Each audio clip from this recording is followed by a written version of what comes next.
Sejam todos muito bem-vindos. Programa Controverso. Eu sou Giovanni Bueno. Prazer ter você aqui conosco. Nós começamos um tempo muito diferente em toda a política do Brasil. E por que não dizer que começamos novamente um tempo novo? E para falar desse recomeço na política, também aqui no estado de Goiás, nós trouxemos alguém que fez esse recomeço em 1998 e agora, em 2019, também parte para um recomeço da política do PSDB. Eu estou falando que o nosso convidado de hoje é ele, deputado Jardel Seba. Honra tê-lo conosco aqui, deputado Jardel. Tudo bem? Tudo bem, Giovanni. Prazer imenso estar aqui, é meu. Estar aqui ao lado do meu amigo, meu irmão, meu companheiro de 20 anos, o Renato Dias, jornalista, sociólogo, renomadíssimo, autor de vários livros, uma cabeça monstruosa de conhecimentos, um amigo que a vida me deu e que eu não, só a morte vai separar. Estou feliz demais em estar aqui. O convite dele para mim foi uma convocação. Eu larguei de lado alguns compromissos, que eu estou pleiteando um cargo aí de presidente da Assembleia. Eu deixei de conversar com 2 prefeitos para vir atender uma convocação do Renato Dias para falar com vocês aqui, Giovanni. Estou inteiramente à disposição de vocês. Ótimo. E já anunciado pelo nosso convidado Jardel Seba, ele que é membro agora permanente aqui do nosso Controverso, jornalista, sociólogo, autor de livros, que eu quero conversar sobre os livros do Renato aqui. Renato Dias. Tudo bom, Renato? Tudo bem, Giovanni Bueno. Um prazer estar ao lado aqui do ex-presidente da Assembleia Legislativa, ex-prefeito de Catalão, ex-deputado estadual, governador interino por 2 vezes, Jardel Seba, que disputa em maio a convenção do PSDB e quer ocupar a presidência da legenda para refundá-la, dar um novo ritmo com projetos para 2020 e 2022. Renato, antes de conversar diretamente com o Jardel, qual a importância do Jardel na história recente do estado de Goiás? Jardel Seba é fundador do Tempo Novo, deputado estadual eleito em 1998, ocupou a presidência da Assembleia Legislativa, modernizou a Casa de Leis, exerceu o cargo de governador do estado interino, assim como comandou o Tempo Novo por 20 anos ao lado de Marconi Perillo e, por último, de José Hélito.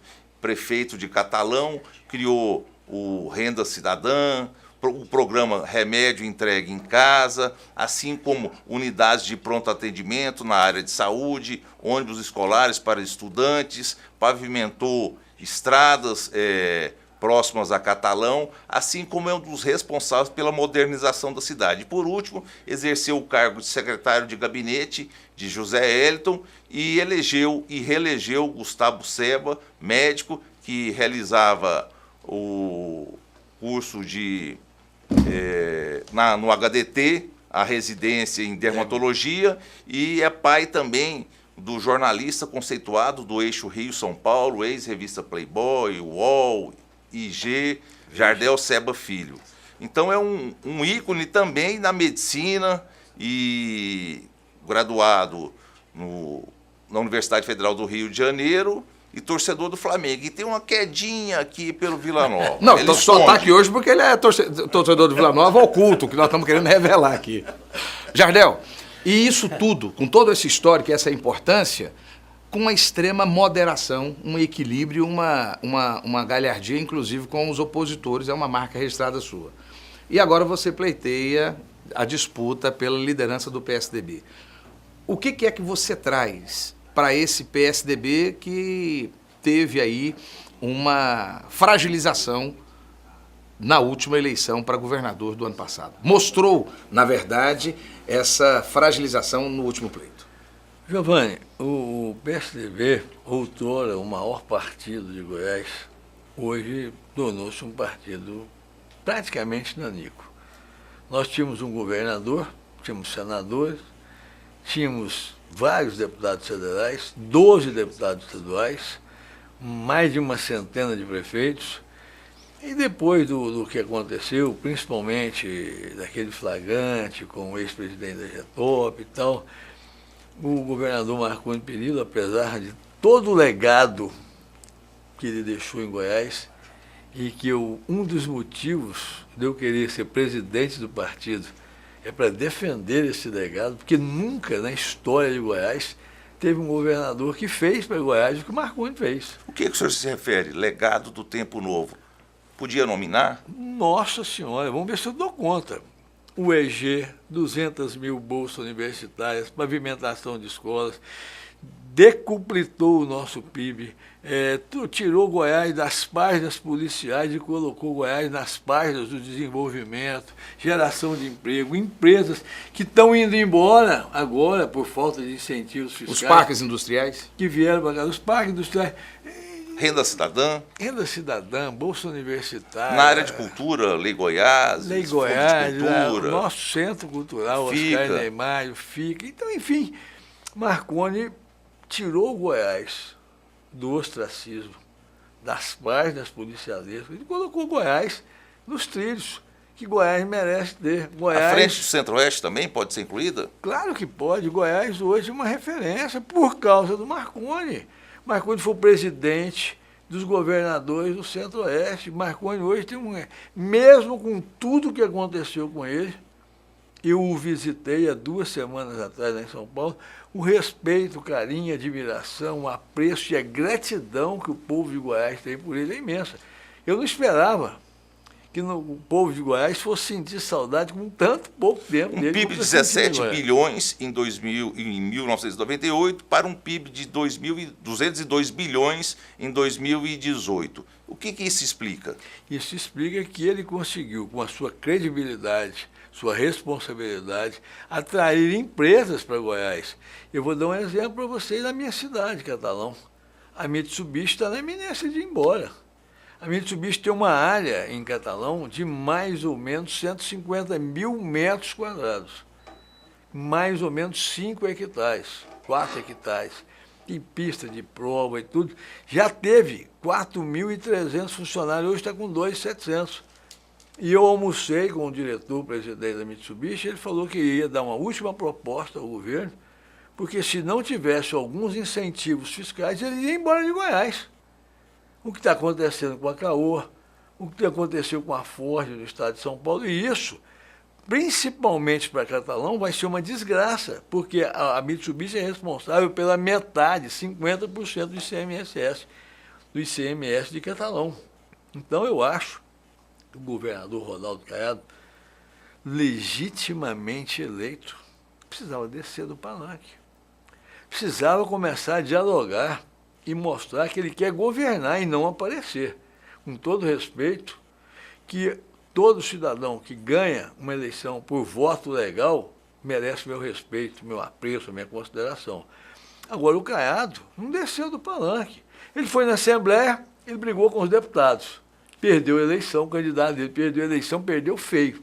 Foi o Álvaro Guimarães. O mais votado no Ministério Público deveria ter sido nomeado como a época do Marconi. Uma vez ele nomeou o segundo, o Caiado da primeira vez nomeou o terceiro.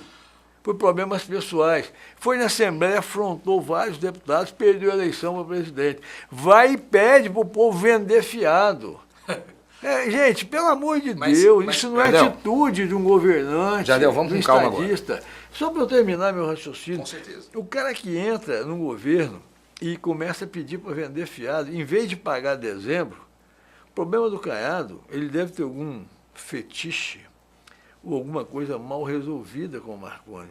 O problema dele é tentar destruir o Marconi. E ele tinha que governar, ele não foi eleito para destruir o Marconi. O senhor acha que ele deveria fixar no para-brisa e esquecer o retrovisor? Mas vamos... Retrovisor, só para terminar. Se você paga dezembro e começa a negociar janeiro, fevereiro, você não deixaria tantas famílias num período como o Natal, como o Ano Novo, família devendo açougue, devendo mercearia, devendo escola, devendo consórcio, devendo um punhado de coisa, achando que com isso ele vai agredir o ex-governador. Ele está agredindo são as famílias. Ele está dando um tiro no peito, não é no pé, não. Tanto é que nunca antes da história do Brasil, um governador eleito no primeiro turno, com 2 meses e meio, tem uma rejeição tão grande. Agora Jardel, vamos pontuar. Até porque o nosso tempo hoje é um pouco mais restrito. E você merece um programa especial só seu, que desde já fica convidado e espero que você também aceite meu convite. Aceito. Jardel, concordo com você que foram 20 anos de Tempo Novo, 20 anos sob a liderança de Marconi Perillo, e nesses 20 anos não é só o estado de Goiás que construiu esse crescimento. Durante esses 20 anos, e aqui eu estabeleço também uma controvérsia, todo o Brasil estabeleceu esse crescimento saindo de um estado, de um país, de uma nação mais atrasada para uma nação melhor industrializada e melhor estruturada, com maior infraestrutura. Em parte, foi isso que também aconteceu. E, em parte, aconteceu também por conta dos investimentos do governo federal, que o Marconi soube se relacionar bem, apesar de algumas divergências ideológicas. Inclusive, o bom relacionamento dele com o governo Dilma. O final do governo Dilma, o segundo governo Dilma, inclusive, teve uma boa aproximação quando o Marconi fez essa liderança do Centro-Oeste. Me parece que ele soube navegar bem por esses mares. Você me permite? Sim, lógico, você é meu convidado. O Marconi não conseguia falar com a Dilma, por problema que ele teve com o Lula, pelas denúncias que ele fez do Lula. E um dia, bloquearam os elevadores do Palácio do Planalto, e a Dilma desceu, o Marconi entrou. Inteligente, habilidoso, fantástico, ele é. Falou, presidente, eu não tenho nada contra a senhora, o Lula que tem contra mim. Ela puxou ele para o gabinete e o último ato dela como presidente foi as duas universidades federais de Catalão, de Goiás, que é Catalão, e Jataí. Catalão, Goiás só tinha uma universidade federal, passou a ter 3, porque o Marconi foi o último ato da Dilma. E o aeroporto de Goiânia também teve participação de Dilma e Marconi Perillo, né? Entendeu? Então, o importante de você ser um estadista é você saber relacionar. Mas o que eu estou querendo colocar é o seguinte, que em parte esse crescimento, não só a competência inquestionável de gestor que Marconi Perillo teve, mas também um crescimento natural que a nação teve. Por que eu quero fazer essa contraposição? Porque o Rio de Janeiro, em parte, também anunciava-se de forma alvissareira, há alguns anos atrás, um certo investimento e, infelizmente, as páginas policiais têm trazido agora de uma maneira muito ruim. Você não teme que os desdobramentos das investigações que têm sido acometido com o Rincon e algumas pessoas que participaram do governo Marconi Perillo possa trazer algum tipo de mancha nesse histórico excelente de gestão pública que você acabou de anunciar? Olha, sua colocação é excelente. Eu acho o seguinte, primeiro, que todo mundo que conduziu ou fez alguma coisa ilegal tem que ser repreendido. Não abro mão disso nenhum. Agora, você tem que ter provas, tem que ter documentação. Você não pode ir por uma ideologia de alguma pessoa que não gosta de você. Veja bem, desculpa, mas nós temos que falar a verdade. Com certeza. A juíza que condenou o Marconi a uma indenização de 550 milhões de reais, o marido dela foi demitido do governo Marconi e foi admitido como comissionado do governo Caiado. No mínimo, essa cidadã é suspeita, na minha opinião. E o promotor? Eu também acho suspeito, porque ele não gosta do Marconi. Mas eu acho que a verdade tem que ser apurada. E acho que se alguém fez alguma coisa Mas errada, e as tem que investigações pagar. técnicas e as investigações técnicas da GETOP? O que aconteceu até agora? Há suposições, há indícios. A hora que houver o fato, eu vou ser favorável à condenação. Vamos falar de coisa boa? O que você tem para o PSDB agora na sua proposta? Eu te falo porque só tem mais 5 minutos. O que você vai trazer de coisa boa para o PSDB? Mas é sempre bom lembrar que o Marconi tem o maior legado de todos os tempos, de toda a história de Goiás. O que o Marconi fez, ninguém nunca fez e nem vai fazer. Porque ninguém tem. O Marconi é um cara que de 100 anos nasce alguém. Você garante, então, que Caiado não consegue fazer agora nos próximos, nesse período deles? Não, ele não... rapaz, o Caiado com 2 meses e meio já mostrou que ele não tem qualificação nenhuma. O Caiado é pedra, hoje ele é vidraça. O Caiado, ontem eu fui na Assembleia para conversar com a deputada Leda e fiquei assistindo a sessão, ninguém defende ele. Ninguém defende batom na cueca, ninguém defende o indefensável. O pessoal da antiga Getop não recebe prefeito, eles não estão dando conta de arrumar as estradas. O governo está atrasado, o governo só pensa em falar mal dos outros, o cara não desceu do palanque ainda. Então vamos falar do PSDB. Só uma pergunta, Jardel Seba.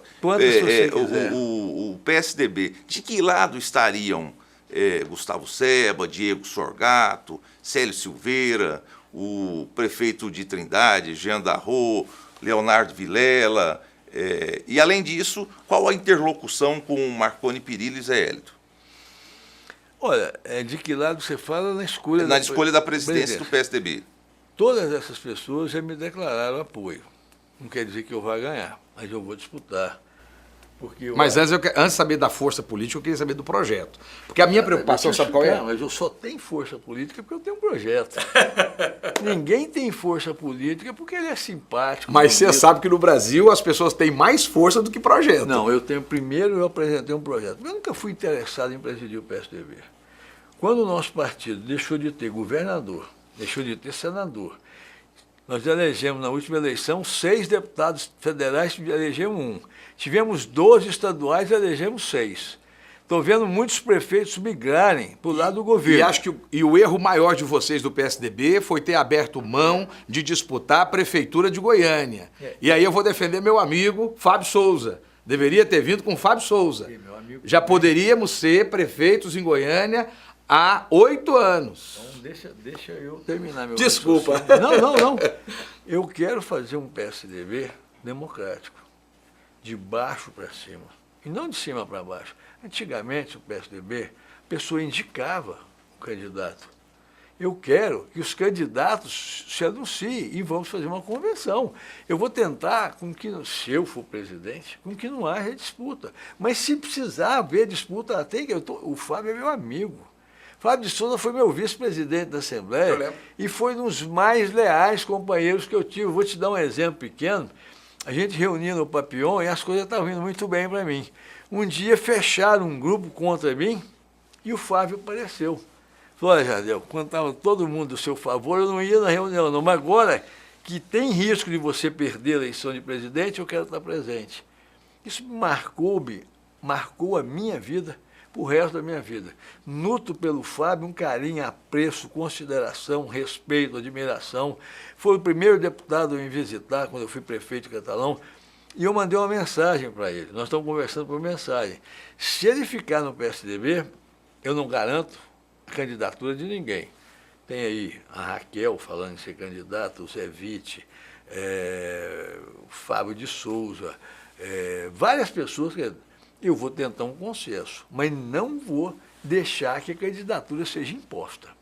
Essa é a minha meta, é democratizar o PSDB, fazer com que ele surja de baixo para cima, fazer com que o PSDB volte a ser um grande partido. Por exemplo, o Zé Witt, Fábio de Souza, Raquel, quem quiser ser candidato a prefeito de Goiânia, que se apresente. Vamos tentar um consenso. Se não conseguir, vamos para uma convenção, que não machuca ninguém. Nunca deixaram o Fábio de Souza ir para uma convenção. Isso deixava ele magoado.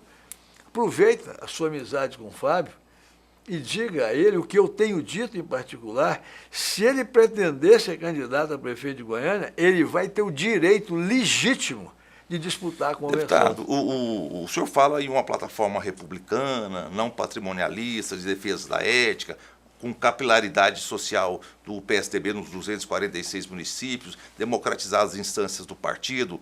E é possível analisar o esgotamento de ciclos de 65 a 82. Otávio Lage, Leonino Caiado, Irapuã Costa Júnior e Ari Valadão. O ciclo da ditadura civil e militar exauriu-se. Ari Valadão saiu pelas portas do fundo com a posse de Iris Rezende. Iris Rezende, de 15 de março de 83 até 98. Perdeu a eleição e acabou execrado pelas urnas. Marconi Perillo obteve a hegemonia por 20 anos. O PSDB saiu derrotado em 2018, em Goiás e no Brasil.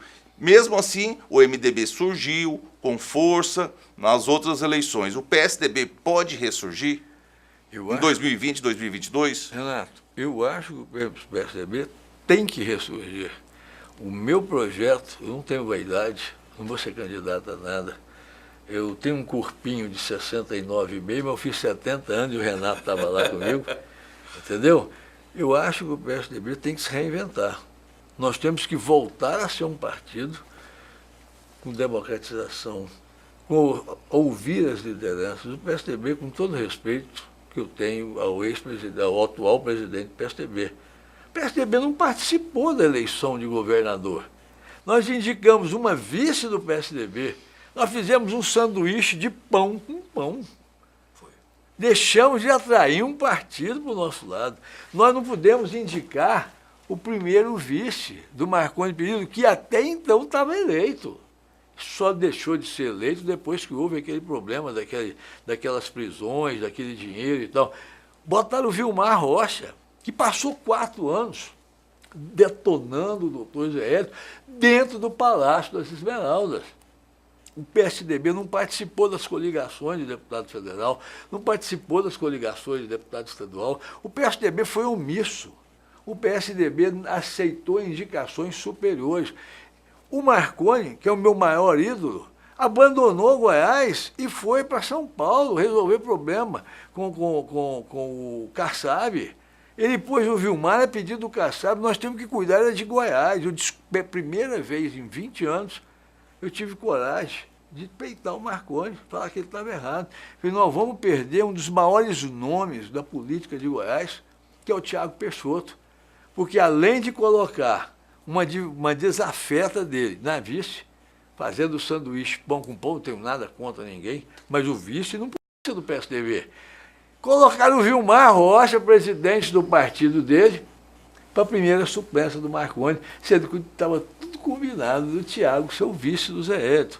Então, essas coisas que vêm de cima para baixo, é que, na minha concepção, destrói o partido. A minha pretensão, se eu conseguir ser presidente do partido, eu quero que as coisas venham de baixo para cima. São as bases que devem nortear as lideranças do partido. Última pergunta, o Jardel. Como é que você hoje olha para o PSDB, você no alto dos seus 70 anos, e idade não tem nada a ver com velhice? Concordo plenamente. Porque a juventude está nas ideias, na renovação das ideias. Mas como é que você pode correr do risco do PSDB se envelhecer como o PMDB se envelheceu? Não, ou seja, não se oxigenar, ou seja, impedir que novas lideranças venham a ocupar os lugares. E eu não estou falando de menino de 20 anos, não. Eu estou falando de novos nomes, novas lideranças. O PSDB hoje está envelhecido. Exatamente, é o que graça nas ruas. Uma das minhas missões, uma das minhas tentativas, porque veja bem, ser presidente do PSDB hoje é uma fria. Não tem fundo partidário, perdeu o prazo, não tem condições, está devendo muita gente. Eu estou entrando nisso exclusivamente por ideologia, por 20 anos que eu estou na militância do PSDB, por acreditar e gostar do partido. Apesar de tudo que está acontecendo, das prisões, das denúncias e tal, eu acho que o PSDB foi formado por homens de história no Brasil. Entendeu? Foi formado por homens do nível de Mário Covas e outros assim. Fernando Henrique, Cardoso. Fernando Henrique. E eu cito o mais importante de todos eles para mim, que foi o Marconi Perillo. Eu quero reoxigenar e quero conversar, dialogar e debater com um dos partidos que você citou aí, que ficou envelhecido e tal, que é o MDB. Eu estou tendo conversas com frequência com o Daniel Vilela, que para mim é um menino de muito futuro. Você não pode negar as evidências. O Daniel fez uma campanha maravilhosa, mostrou que ele tem qualificação, equilíbrio, discernimento. Foi traído por algumas pessoas do seu partido, porque se o meu partido indicar quem eu não gosto, ou eu saio do partido ou eu apoio. Estava na iminência de escolher um candidato a senador aí que eu não ia concordar, eu ia sair, entregar meu cargo de secretário de gestão do gabinete do governador. Então você tem que ter uma firmeza nas suas posições. Eu tenho conversado frequentemente com o Daniel Vilela, conversei com o Maguito Vilela. Primeira coisa que nós temos que fazer é montar uma oposição para mostrar essa farsa do Ronaldo Caiado. Ronaldo Caiado quis ser governador por vaidade. entende nada de administração pública, só está fazendo besteira em cima de besteira. Ele conseguiu, em 2 meses e meio, mostrar que ele não tem preparo para ser governador de Goiás. Esses 2 meses e meio vão manchar o currículo dele para o resto da vida. Pedir para vender fiado, mandar prefeito arrumar estrada que não tem dinheiro para fazer nada, não pagar dezembro, não pagar os inativos, que são os que mais precisam. Os inativos, as pessoas mais idosas, são os que estão mais doentes. Começa por uma familiocracia, nomear primo para tudo quanto é lado. Foi um prefeito, declarado pela deputada Leda, com quem eu tive ontem, foi um prefeito lá na Getúlio, falou, vim trazer um queijo, senhor, nós não aceitamos agrado e não aceitamos conversar com o prefeito. Quer dizer, ele não tem preparo ainda para governar Goiás.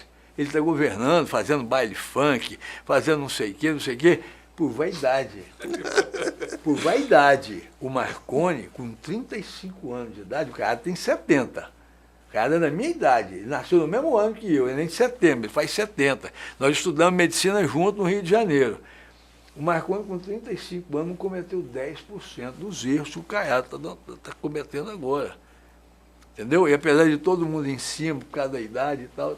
Então eu acho que nós temos que conversar. E eu estou em constante diálogo com a oposição. E um desses diálogos que eu mantenho e tenho prazer, porque eu nutro respeito, carinho, apreço, admiração, é o Daniel Vilela. Eu acho que nós temos que formar um bloco oposicionista, porque Goiás não merece um governador como o Caiado, na minha opinião. Jardel, prazer receber você aqui no Controverso e estou aguardando você logo após as eleições e vamos reavaliar aí o cenário goiano. Vou te dar uma dica. Sim. Tudo que você precisar comigo, você fala com o Renato. Já está dentro. O Renato é um amigo, um irmão, um companheiro que eu tenho desde 1998. Quando eu fui eleito deputado, foi uma das primeiras amizades que eu fiz, sincero. Nunca me pediu um cargo, nunca me pediu nada. É meu amigo porque a gente é amigo. Eu sou flamenguista, ele é Vila Nova. Com isso eu consegui fazer ele ser um pouco rubro-negro e ele me conseguiu ser um pouco vilanovense. Mas ele sofre demais, coitado, porque o time dele não ganha nada. Mas o Flamengo também deixou a gente com um cheirinho agora. Esse 2019, não, mas não vai deixar mais não. Você está no programa Controverso. No próximo bloco vamos conversar com Tiãozinho Porto, líder do prefeito na Câmara Municipal de Goiânia. Você está no lugar certo. E grande vereador. E grande vereador. Fique aqui conosco. Quer se manter competitivo na sua carreira? Venha para a Dalmas, pós-graduação 100% presencial em Goiânia. Oferecemos cursos reconhecidos pelo MEC nas áreas de Direito, Farmácia, Engenharia e Psicologia. Contamos com professores renomados, especializações atualizadas. Além disso, as aulas são um fim de semana por mês. Venha para a Dalmas e faça parte dessa escola de líderes.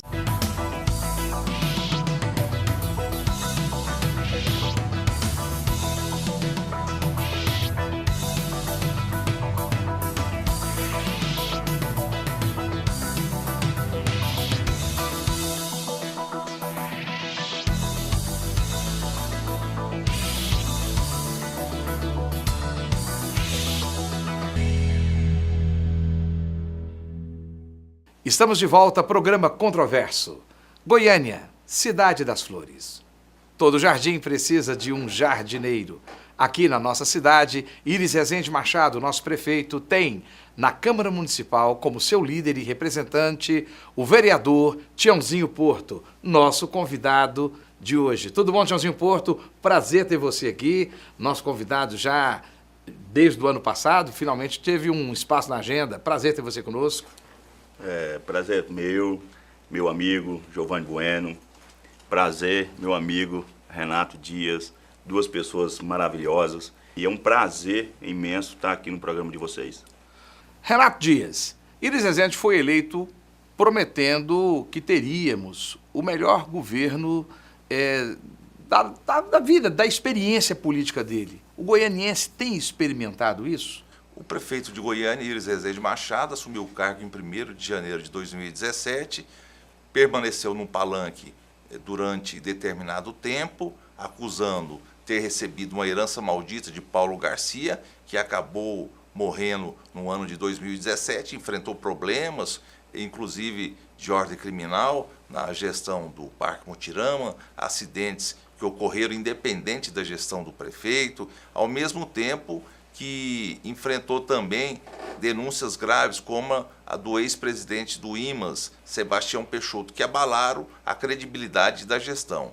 A derrota na eleição à presidência da Câmara Municipal, uma votação expressiva de independentes e de membros da oposição, constituiu também um fato negativo para a avaliação crítica dos 2 anos. Agora, o ponto positivo é que Iris Rezende, em fevereiro de 2019, apresentou as contas públicas, os indicadores econômicos da Prefeitura Municipal de Goiânia. Existe um superávit. Resta saber se a plataforma apresentada nas eleições de outubro de 2016 será executada a partir de março. O prefeito de Goiânia, Iris Rezende Machado, indicou como o líder do governo o vereador do PROS, Tiãozinho Porto. O que se pode dizer das obras prometidas a partir do superávit apresentado em 2019? Renato, você, mais o Giovanni, citou muito bem, o prefeito pegou uma prefeitura toda um desastre financeiro, com um déficit de 31 milhões mensais, quase 900 milhões de déficit. Então, o prefeito não imaginava como seria a parte financeira da prefeitura. E vendo isso, o prefeito, com toda a experiência, com toda a administração, com tudo, quase, na época, 58 anos de vida pública, hoje inteirou 60 anos, com a experiência dele, de um grande tocador de obra, e principalmente, Giovanni, de um grande pessoas que têm visão sobre trabalhar, cortando gasto. Só na Comurg, Renato e Giovanni, nós tivemos mais de 30 milhões de lucro. Deixou os gastos que tinha naquela Comurg, Giovanni, aquela organização que hoje tem, e o prefeito gosta de falar que tudo que compra na prefeitura, ele tem o aval dele, até uma roçadeira, como ele sempre diz. Então isso aí ele foi construindo, economizando com um secretário X, com outro secretário Y, e aí foi trabalhando, Giovanni e o Renato, e aí hoje, a prefeitura hoje tem um déficit, hoje sanou os déficits e hoje tem um passivo, hoje tem um ativo. Acredito que a prefeitura hoje, nós vamos em 2019, tornar a Goiânia um canteiro de obras, Giovanni. Nós temos a Leste-Oeste, nós temos o BRT, nós temos viadutos, 2 viadutos que o prefeito... Quais? O viaduto que vai fazer ali, que vai ligar ali na marginal, ali perto do setor Pedro, e tem um viaduto, inclusive o prefeito autorizou para mim, eu sou vereador em Goiânia, mas moro ali na região leste, que vai ligar ali ao Novo Mundo, ao setor universitário. Esse viaduto já tem um autorizo do prefeito para mim. Uma obra de quantos milhões? O secretário da CEIFRA, nós tivemos uma reunião com ele, na qual já está na pauta do secretário Dozanã, para que realmente possa abrir a licitação agora, Renato e Giovanni, para que as pessoas, as empresas possam estar disputando. Eu acredito que vai ser em torno de 6 a 8 milhões. E tem data para o término? É possível que saia em 2019? 2019, a ideia é para que nós possamos começar a obra em julho para agosto e finaliza ela até janeiro. Você vai falar assim, vereador, mas é uma obra rápida? Acredito porque hoje, e também por ser uma BR, Giovanni, a gente não pode chegar e fechar uma BR, porque hoje é um grande fluxo na BR, nós sabemos muito bem disso. Então vai ser um elevado, de forma que eu já debati com os engenheiros da CEINFRA, com os secretários, com os diretores. O prefeito está empenhado em fazer, porque lá na região, eu vou citar essa região leste, que hoje nós temos só lá mais de 200 mil habitantes. Então hoje nós temos 2 saídas naquela região, seria da Anhanguera, e também da Olinda.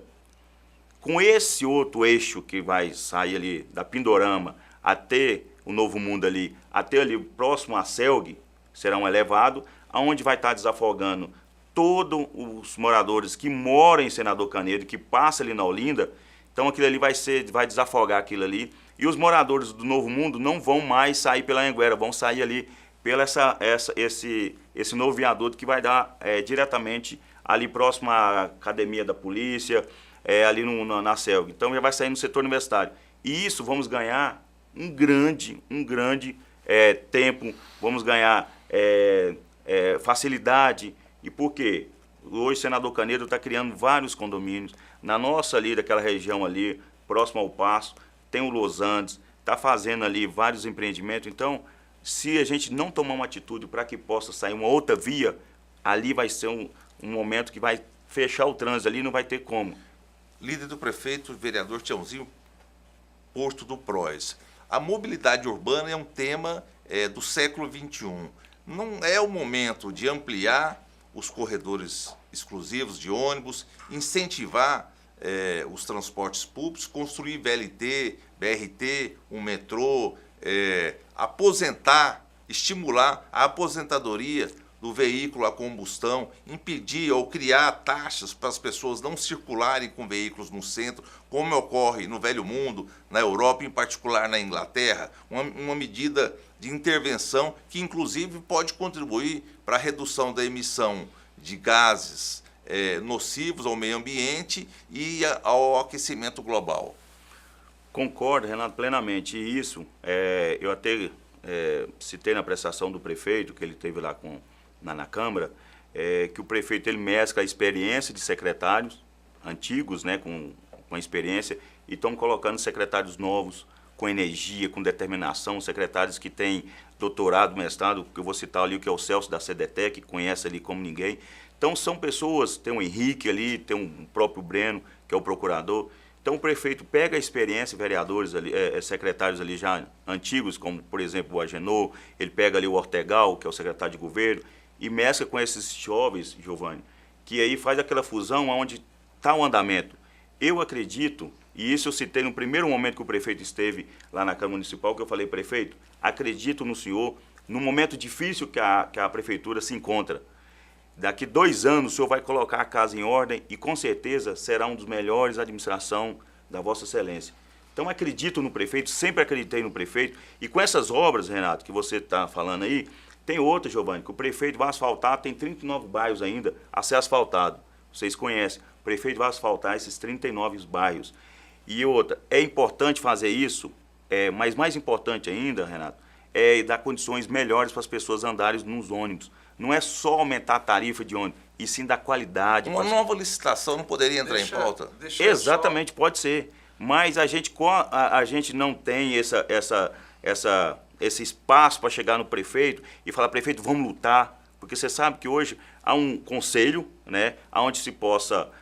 mas o prefeito disse muito bem, precisamos melhorar. A população não pode pagar para andar nos ônibus. Tiãozinho Porto, nós temos poucos minutos aqui e eu queria aproveitar para fazer um bate-bola um pouco rápido contigo. O prefeito é candidato à reeleição? Giovanni, ele fala para todos nós que vai cuidar de Goiânia, da forma que ele está fazendo, e acreditamos que ele vai deixar a prefeitura na melhor parte possível. Se é candidato, eu acredito que o prefeito não será candidato, tem 85 anos, mas eu vou falar para você, daqui 2 anos ainda tem muita água para passar debaixo da ponte. Vitalidade do prefeito para poder passar, caso ele não venha a se candidatar, para poder passar a chave de Goiânia para o próximo prefeito. Tá forte o prefeito? Tá firme? Hoje o prefeito, como ele mesmo disse, a experiência ele tem. Se colocasse outro, às vezes com a experiência, de saber segurar na hora certa, de abrir na hora exata, de saber trabalhar, de aguentar pressão. Se fosse um outro prefeito que tivesse assumido aquela cadeira, talvez não teria essas condições, essa experiência de lidar com os vereadores, de lidar com a própria população. Nós tivemos aí várias frentes de serviço, vários mutirões que as pessoas gostam do prefeito. E o prefeito, com certeza, quem for assumir a prefeitura de Goiânia em 2021, será hoje com condições de tocar uma belíssima administração. E a vitalidade dele para chegar até lá? Nós teremos o prefeito Iris Rezende firme? O prefeito hoje, na questão da saúde, vitalidade, hoje o prefeito é impressionante. O prefeito continua acordando 5 horas da manhã. Corre. corre. É aquele atleta ainda. Da mesma forma, o prefeito, a gente tem hora que tem hora que assusta. Eu sou um cara bem ativo, participo, vou em reuniões, nos meus bairros e tudo, mas o prefeito não tem condições. Eu falo que eu sou capaz de dizer que é o maior político do nosso estado de Goiás e um dos maiores do Brasil. Pergunta para encerrar. Quando o Iris Rezende entrou, sem dinheiro, sem recurso, nós tínhamos uma prefeitura falida, como estavam todas as capitais do Brasil. Não era específico de Goiânia. Sem apoio do governo federal, como todas as principais capitais, e sem nenhum apoio do governo estadual. Então isso não foi privilégio nosso aqui. Mas ele conseguiu conduzir Goiânia com o nome dele. Então isso é uma característica de Iris Rezende. Porém, e também nós tivemos um período de armistício com aquela Câmara Municipal que chegava. Nós temos percebido que a Câmara Municipal, aos poucos, ela se mostra respeitosa com a pessoa de Iris Rezende, mas se mostra não hostil, mas antagônica. Independente. Não, eu acho que não é independente, não. Independente, eu sonho com um legislativo independente. Eu não conheço legislativo independente ainda no Brasil. Eu ainda chegaremos lá. Mas, pelo menos, aquela hostilidade, parece-me que Paulo Garcia enfrentou uma Câmara hostil. Mas eu vejo que ela ainda é antagônica. Tipo assim, o prefeito colocou, resiste. O que falta para você, como líder, conseguir trazer maior densidade de apoio para os projetos, principalmente projetos pouco favorável, como é a questão de implementação de aumento tributário? Giovanni e Renato, foi muito boa a sua colocação. Você está falando, hoje o prefeito, na renovação da Câmara, nós tivemos 22 vereadores novatos, e naquele momento nós ficamos, e como o prefeito mesmo disse, com vontade de apresentar projeto, com vontade de fazer. Eu acredito que o prefeito tornará, sem dúvida nenhuma, aquela casa, ele sabe valorizar vereador, porque já foi vereador. E eu, como líder, e assim, tendo uma amizade com o prefeito, uma amizade do presidente daquela casa, que é do meu partido, Romário Policarpo, eu vejo que é importante fazer esse belo trabalho. Hoje, eu quero ressaltar, vereador Giovanni, que a Prefeitura de Goiânia reconhece e bem o trabalho dos vereadores. Hoje, o prefeito tem o presidente daquela casa e o líder do prefeito, que são 2 vereadores do PROS. E eu quero agradecer aqui, Giovanni e Renato, a importância daquela casa, os vereadores, até mesmo o da oposição, da importância de estar ali reivindicando, que está lutando, que está trabalhando para uma melhor Goiânia. Então o prefeito reconhece isso, os vereadores da nossa base, os vereadores da oposição. Eu sei trabalhar isso na questão do legislativo e o executivo. Isso que eu sempre falo para o prefeito. Por isso que a forma está dando certo. Por isso que nós aprovamos o projeto do IPSM, que todos falaram que a gente não ia dar conta. E hoje foi literalmente onde nós organizamos na parte financeira daquela Prefeitura de Goiânia. Então eu sempre agradeço todos os vereadores daquela casa. Mesmo da base, mesmo da oposição, eles se unem na hora de mostrar que realmente é para o bem do cidadão goianiense. Então o prefeito, por ser vereador, conhece muito aquela questão daquela casa. E eu acredito que o prefeito, em 2019, Goiânia tornará um canteiro de obra, graças ao pulso firme do prefeito Iris Rezende, mas também aos vereadores de Goiânia. E Tiãozinho Porto continua líder do prefeito? Estou à disposição do prefeito, quero continuar fazendo o meu trabalho, como eu falo com os vereadores, com transparência, com carinho, com amor, aqueles nobres pares ali. Então, se o prefeito assim achar necessário eu continuar sendo líder, continuarei, se não, serei o soldado para ele, para defender o prefeito de Goiânia, a Câmara Municipal e a população goianiense. Muito obrigado, Tiãozinho Porto, por estar aqui conosco. Esse programa é um programa aberto a você. A hora que você quiser, estamos aqui aberto a ti. Agradeço mais uma vez, Giovanni, admiro demais, Renato, meu parceiro, admiro demais, e a todos vocês, obrigado pela audiência, é bom estar, meu gabinete, vereador Tiãozinho Porto, é o gabinete 16, estou à disposição de cada um goianiense. Você está no Controverso. Permaneça conosco. Próximo bloco, Elotides Borges, que organizou a visita da embaixadora da Nicarágua na sua visita ao Brasil. Fique conosco. Quer se manter competitivo na sua carreira? Venha para a Dalmas, pós-graduação 100% presencial em Goiânia. Oferecemos cursos reconhecidos pelo MEC nas áreas de Direito, Farmácia, Engenharia e Psicologia. Contamos com professores renomados, especializações atualizadas. Além disso, as aulas são um fim de semana por mês. Venha para a Dalmas e faça parte dessa escola de líderes.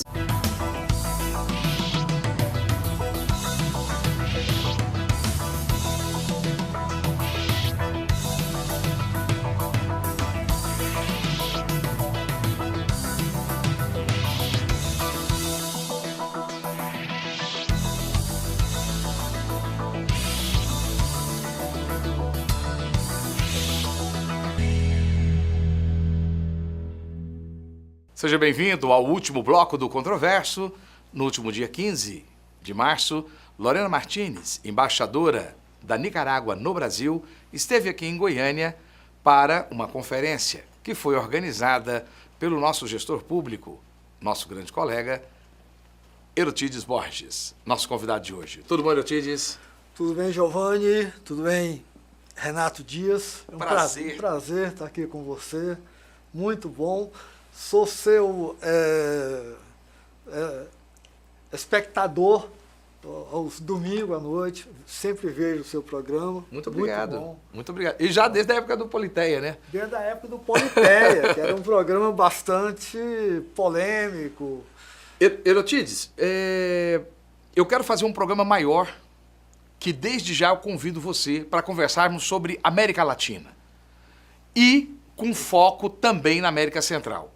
Qual a importância de nós trazermos para Goiânia uma embaixadora da Nicarágua para discutirmos o momento da Nicarágua hoje no Brasil? Tem uma importância muito grande, porque Nicarágua hoje é conhecido no mundo inteiro pelos seus conflitos, conflito político, conflito social, e, no entanto, ela tem muito a oferecer. Nicarágua é um exportador de café, excelente café. Café da Nicarágua é um produto disputado no mercado internacional, de ótima qualidade. Então, a Nicarágua exporta café, exporta açúcar, exporta algodão, exporta produtos de origem animal. Então, a Nicarágua tem um mercado e, por incrível que pareça, os Estados Unidos é o principal importador de produtos nicaragüenses, apesar dos conflitos que tem lá. A Nicarágua vende produtos agropecuários principalmente para os Estados Unidos. Então, a Nicarágua tem muito a oferecer, tem uma economia, tem um potencial muito grande econômico. Eu acho que é um mercado que pode ser melhorado, que inclusive o Brasil pode ter uma relação comercial melhor com a Nicarágua, superando esses conflitos que está.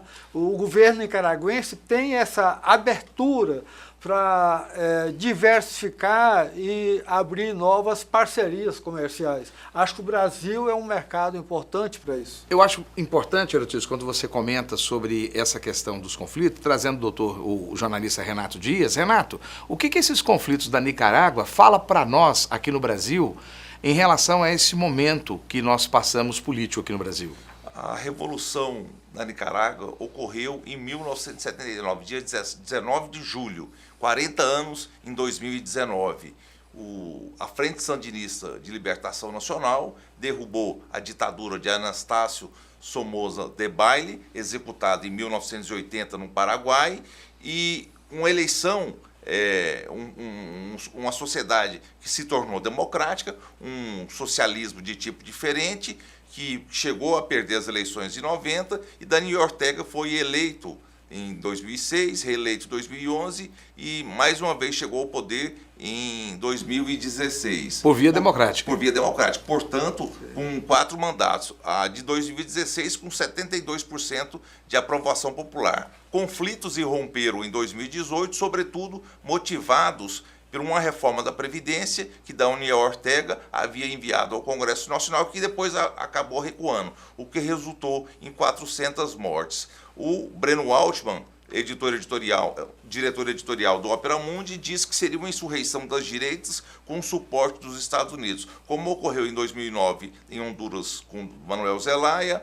2012 com Fernando Lugo, 2016 com Dilma Rousseff, agora com Daniel Ortega e as ameaças a Nicolás Maduro da Venezuela. Renato, então você faz um paralelo de que ele faz um governo popular resistido pela direita, semelhante ao que acontece na Venezuela? É um pouco diferente, porque a Venezuela enfrenta uma crise da produção dessa única commodity, que é o petróleo. O petróleo teve o seu preço oscilando no mercado mundial. Chegou a $150 o barril e caiu para 58. E uma economia que não tem um parque industrial, não tem um setor primário desenvolvido e enfrenta uma crise migratória. E os Estados Unidos têm interesse, sim, no petróleo, das maiores jazidas que existem no mundo, que é na Venezuela. Já na Nicarágua, outro componente é o canal, que vai ser rivalizado com do Panamá, que Daniel Ortega quer construir com suporte financeiro da Rússia e da China e que desagrada os Estados Unidos. Qual a percepção que você tem com essa análise que o nosso jornalista, o nosso sociólogo Renato Dias nos traz? Você percebe isso?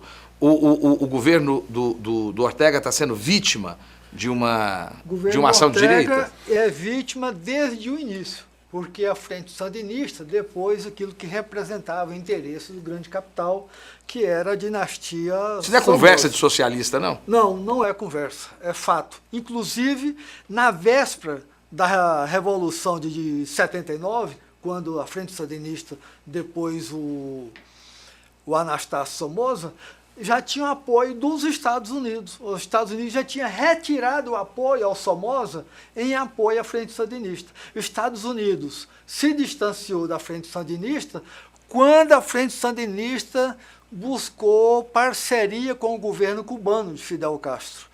Naquele momento que os Estados Unidos passou a estabelecer restrição. E depois Daniel Ortega foi eleito, foi uma revolução que foi pautada, a Frente Sandinista pautou por revolução. A eleição é direta. Por eleição direta em processo democrático. Daniel Ortega é um presidente por via direta. Observadores internacionais. Então, Observadores internacionais. Em 79, a Revolução, Daniel Ortega tomou posse. Daniel Ortega convocou eleições normais, no calendário normal da Nicarágua, então teve eleições gerais em 84, Daniel Ortega ganhou a eleição disputando com as bases que eram ligadas ao Somoza e perdeu, normalmente, como qualquer candidato pode perder uma eleição, e perdeu em 89. Elotides, você concorda com essa pré-avaliação do jornalista sociólogo Renato Dias, que essa resistência de direita está tentando barrar o governo na Nicarágua atual? Concordo, sim. E em razão de quê? E de que forma que isso está acontecendo? Acho que o gancho foi um projeto de reforma que o presidente Daniel Ortega mandou para o Congresso. Projeto de reforma da Previdência, ele é difícil, problemático, difícil de operacionalizar, atender todos os interesses do empregado, do patrão, atender todos os interesses. Então, lá na Nicarágua, o Daniel Ortega, o presidente, encaminhou para o Congresso um projeto de reforma com uma engenharia que não deu certo. Nem os trabalhadores e nem a classe patronal aceitaram. Os trabalhadores, hoje na Nicarágua, contribui com a alíquota de 6,25%. Aqui no Brasil é 11%. Nós pagamos 11% hoje.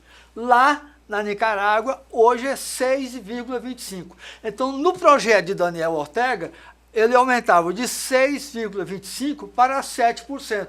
Beleza, né? Porque 7%. Só que junto a isso, tinha duas propostas que desagradou muito todo mundo. É que a alíquota patronal, que hoje lá é 19%, passaria para 21%.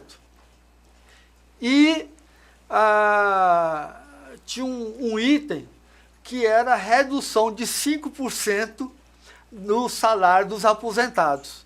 Então ele desagradou os aposentados, trabalhadores, que ia perder 5%, ao invés de reajuste, ia diminuir, e a classe patronal, que hoje é 19%, passaria a pagar. Então, a COSEP, Conselho Superior da Empresa Privada, na Nicarágua, algo correspondente à Fiesp aqui, assumiu publicamente a campanha contra o Daniel Ortega. É esse o ponto que eu aí o Ortega retirou o projeto, mas a oposição segurou e manteve as Foi mobilizações. semelhante à campanha do Pato Amarelo da Fiesp lá na Paulista. Retirou, mas eles não recuaram Voltaram da mobilização. Voltaram, se mantiveram nas ruas. Para derrubar o governo. Para derrubar o governo. Aonde que... Com amplo apoio dos Estados Unidos. Não é escondido.